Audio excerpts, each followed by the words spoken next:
पाकिस्तान को मुंबई हमलों में जबरदस्ती मुलविस करने के लिए प्रोपेगेंडा मुहिम जारी है और बगैर सबूत भारतीय मीडिया पर चलने वाली बेशतर खबरों की भारतीय हुकूमत भी तरदीद कर चुकी है, लेकिन ब्लेम गेम का सिलसिला अभी भी जारी है। टीवी चैनल्स इन धमाकों का नाता दाऊद इब्राहिम और मसूद अजहर से जोड़ रहे हैं। मुंबई हमलों के फौरी बाद हस्ब आदत पाकिस्तान पर इल्जाम तराशी का शुरू होने वाला सिलसिला ताहाल जारी है। ताहम अब इसमें कदरे कमी आई है। गुज़िश्ता रोज स्टार न्यूज चैनल ने प्रोपेगेंडा की हद करते हुए खुद साख्ता मास्टरमाइंड तक ढूंढ निकाला और उसका नाम चाचा रहमान बताते हुए उसे लश्कर तैयबा का कमांडर और मुबैना तौर पर कराची का रिहायशी तक करार दे दिया। मुंबई को 59 घंटे तक बंधक बनाने वाले देश के दुश्मनों का आका कौन? स्टार न्यूज उठाने जा रहा है इस समय पर्दा। आपको बता दें वो कौन है। पाकिस्तान में बैठा है वो सरगना, वो मास्टरमाइंड, नाम है चाचा रहमान। चाचा रहमान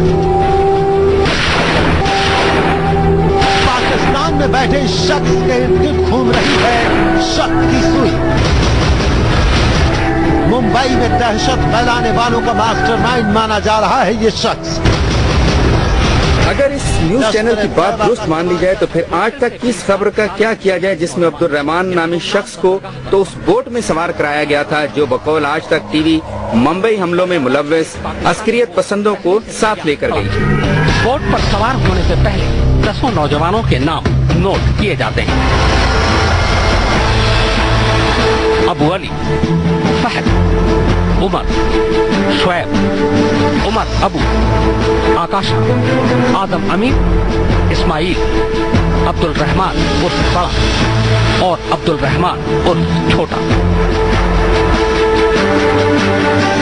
अभी ये सिलसिला रुका नहीं है। जहां इलेक्ट्रॉनिक मीडिया भारतीय प्रोपेगेंडे में पूरी तरह शामिल होकर पाकिस्तान मुखालिफ जज्बात को भड़का रहा था, वहीं बाज अखबारात ने ये खबर भी शाया की कि जिस दिन मुबैना तौर पर पाकिस्तान से अस्करियत पसंदों को मुंबई के हदूद में दाखिल कराया गया, उस दिन तो भारतीय बहरिया ब्लू वाटर नामी दिफाई मशकों में मसरूफ थी।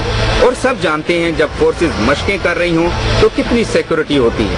ऐसी सूरत में तो सिर्फ सुलेमानी टोपी पहनकर ही कोई भारतीय बहरिया की आंख में धूल झोंक सकता था। वज़ीर आला महाराष्ट्र ने कहा था कि ताजमहल होटल को इस किस्म की कोई इतला नहीं दी गई, जबकि होटल के मालिक रतन टाटा का कहना है कि हमले के बारे में पहले ही इंटेलिजेंस जराये से इतला दे दी गई। The chairman of the Tata Group has now said that the Taj Hotel had been given previous warning of the attack, completely contradicting the claim of the Maharashtra Chief Minister, who had said there was no intelligence input about any attack on Mumbai. It's ironic that we did have such a warning.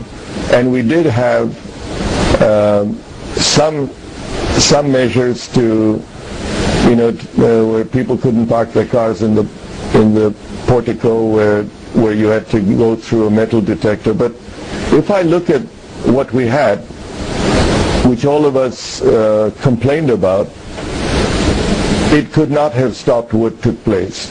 इस मामले पर न सिर्फ इंतजामी बल्कि सियासी सतह पर भी अहम ओहदेदार किसी सूझबूझ के बगैर इल्जामात लगाते और दावे करते नजर आ रहे हैं। एक तरफ तो भारतीय मीडिया पाकिस्तान मुखालिफ प्रोपेगेंडा में मसरूफ था, तो दूसरी तरफ भारतीय स्कॉलर CNN पर ये कहते भी नजर आए।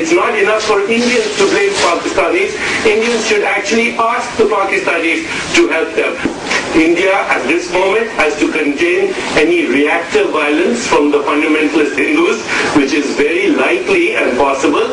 So India has to contain that by not blaming local Muslims.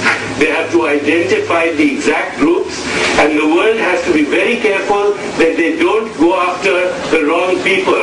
दीपक चोपड़ा ने जिन खदशात का जिक्र किया है, खास तौर पर उन हमलों और भारतीय मीडिया के प्रोपेगेंडे के बाद भारत में हिंदू बुनियाद परस्तों की मुस्लिम मुखालिफ सरगर्मियों पर तवज्जो देने की भी जरूरत है। भारतीय न्यूज चैनल्स पाकिस्तान मुखालिफ प्रोपेगेंडे में एक दूसरे पर सबकत ले जाने के लिए सहाफती आदाब की धज्जियां उड़ाते नजर आ रहे हैं और ये न्यूज चैनल्स बॉलीवुड का फिल्मी अंदाज अपनाए हुए हैं। इसके साथ ही ऐसा भी मालूम होता है कि बाज़ पसे पर्दा ना सिर्फ पाकिस्तान और भारत के दरमियान बेहतर होते हुए ताल्लुकात को खराब करने के लिए अपने मीडिया को इस्तेमाल कर रहे हैं। मजीद तफसीलात बता रहे हैं जियो न्यूज के नुमाइंदे नाज़िर हुसैन अपनी इस रिपोर्ट में। तारीख 21 नवंबर। मुझे जैसा लगता है मैं करता हूँ, वो चाहे नमाज के खिलाफ हो। बॉलीवुड फिल्मों का असर पहले सिर्फ भारतीय टीवी ड्रामों पर ही नजर आता था। अब ऐसा लगता है कि न्यूज चैनल्स भी बॉलीवुड के मुसन्निफों और हदायतकारों से बहुत ज्यादा मुतासिर हो गए हैं और समझ रहे हैं कि फिल्मों की तरह पुरकशिश अंदाज अपनाकर लोगों की आंखों में धूल झोंक सकते हैं।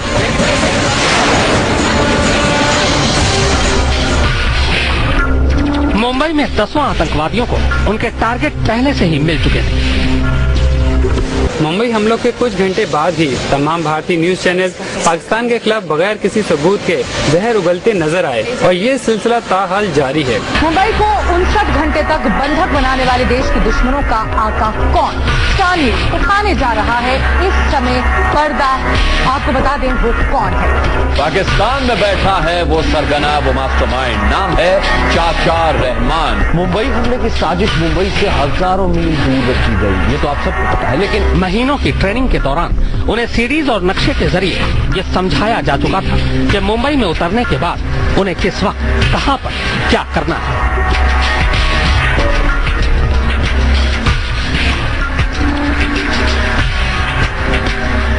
न्यूज चैनल के एंकर्स और रिपोर्टर समेत तजियाकार भी बॉलीवुड के अंदाज से पाकिस्तान मुखालिफ कहानियों और बयानात की बौछार कर रहे हैं।